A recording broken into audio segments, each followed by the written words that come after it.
Here we go. In northeastern New Jersey, eastern Passaic County in northeastern New Jersey until 12:45 a.m.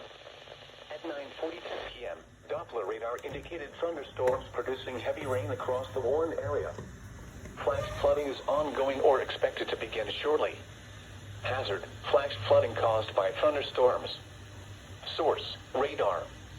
Impact: flash flooding of small creeks and streams, urban areas, highways, streets and underpasses, as well as other poor drainage and low-lying areas.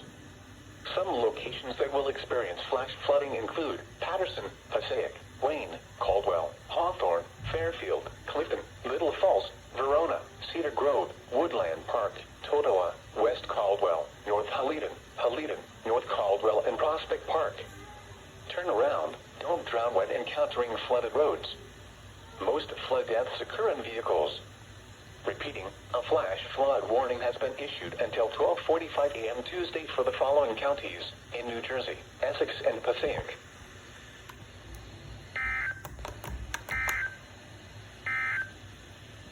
Here is the forecast for the New York City